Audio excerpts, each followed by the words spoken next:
सुस्वागतम, वेलकम, अभिनंदन। मैं हूं आपके साथ आपकी अपनी होस्ट दोस्त डॉक्टर वाया राखी। आपका स्वागत अभिनंदन करती हूं आपके, मेरे और माता रानी के इस खूबसूरत से यूट्यूब चैनल पर। कैसा है मेरा ये संसार? दिन दुगनी रात चौगनी तरक्की करे और माता रानी की असीम कृपा आपके ऊपर, आपके संसार पर बनी रहे। ओए होए, सुबह की राम राम। पता भी नहीं चला और हम आ गए कन्या पूजन पर। अब देखिए, किसी के यहाँ सप्तमी पूजी जाती है, किसी के यहाँ अष्टमी पूजी जाती है, किसी के यहाँ नौमी पूजी जाती है। तो मैं तो आपको 26 मार्च अष्टमी की पूजा के बारे में बता रही हूँ, पर यह ज़रूरी नहीं है कि 26 मार्च हो। मेन मोटिव है कन्या पूजन कैसे करें, बस उसी बात पर ध्यान रखें कि कलश का क्या करें, खेतरी का क्या करें, कलश के जल का क्या करें, नारियल का क्या करें। ये सब बातों का जवाब देने के लिए मैं आपके साथ आ गई हूँ। तो इस वीडियो को अंत तक ज़रूर देखें, क्योंकि ये वीडियो बड़े काम की है। कार्यक्रम की शुरुआत हमेशा की तरह हम करते हैं जस्ट बिलीव इन कर्मा।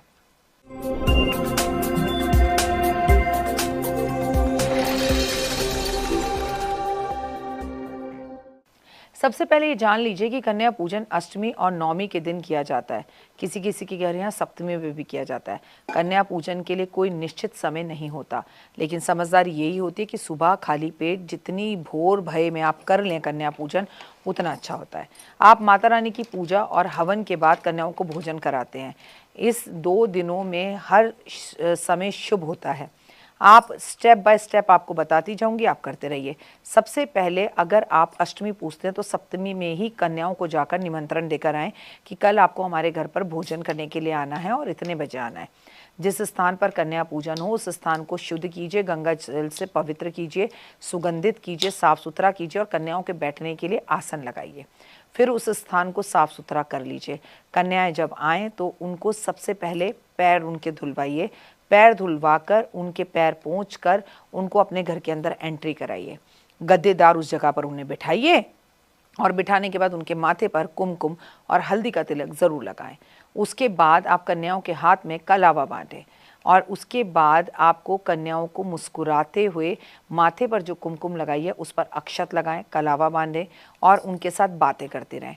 कन्याओं को भोजन दें, पानी दें, खाने के लिए हलवा, चना, आटा और जो भी आपने पूरी बनाई है, खीर बनाई है, वो भोग लगाएं। जब कन्याओं को सब चीज़ें दे दें तो उन्हें भोग लगाने के लिए कहें।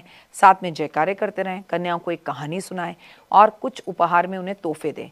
इस बार जो देवगुरु बृहस्पति अतिचारी हैं और इस साल विक्रम संवत 2083 के राजा हैं, तो आपको कन्याओं को हल्दी देनी चाहिए, कॉपी किताब का कोई सामान देना चाहिए और विष्णु सहस्त्र नाम की एक पुस्तक या विष्णु चालीसा की एक पुस्तक ज़रूर देनी चाहिए। हाँ, जब कन्याएं जाने लगें तो खड़ा करें उन्हें, भजन चलाएं और उनके साथ नाचें। जो माँ के साथ नाच ले उसे किसी और के साथ नाचने की जीवन में ज़रूरत ही नहीं पड़ती। कन्याओं के पैर छुएं, शंख बजाएं और बाहर तक कन्याओं को छोड़ कर आएँ। कन्या पूजा का महत्व, कहते हैं कन्या पूजन करने से देवी अम्बा बहुत प्रसन्न होती हैं और नवरात्रे पूर्ण तभी होते हैं और उसका फल तभी मिलता है जब आप अपने घर में बुलाकर कन्या पूजन करते हैं। शास्त्रों के अनुसार कन्या पूजन की जो उम्र है वो 2 साल से 9 साल के बच्चों के बीच में ही होनी चाहिए। कन्या 9 होनी चाहिए, एक हनुमान जी होने चाहिए और एक बटुक भैरव होने चाहिए, यानी 2 लड़के और 9 कन्याएं। अब बात आती है कलश की।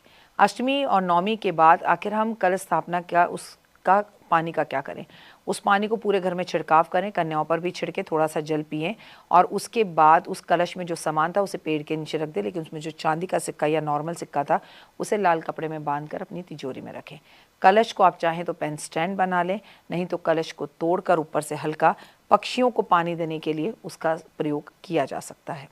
जो पानी कलश में बचे उसको आप पेड़ पौधों में डाल सकते हैं। शास्त्रों में ऐसा कहा जाता है कि घर में मिट्टी का कलश स्थापित करने से, नदी तालाब में उसको डालने से जो है नदी तालाब साफ़ होते हैं, परंतु अगर आप पीतल तांबे का कलश स्थापित करते हैं तो उसे दोबारा अपने घर में प्रयोग कर सकते हैं।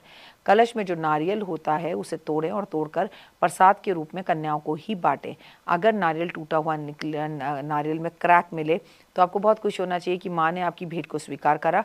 लेकिन अगर नारियल खराब निकले तो ये भी अपने आप में एक चमत्कारी और बहुत ही पॉजिटिव साइन है और आपके जीवन के अंदर खुशहाली और जीवन के अंदर बाहर लेकर आता है। तो आपको इसकी बहुत बहुत शुभकामनाएं अगर नारियल खराब निकलता है तो। कलश का जो नारियल है उसे कभी भी आपको तुलसी के पौधे में नहीं डालना चाहिए, बाकी किसी भी पौधे में आप डाल सकते हैं।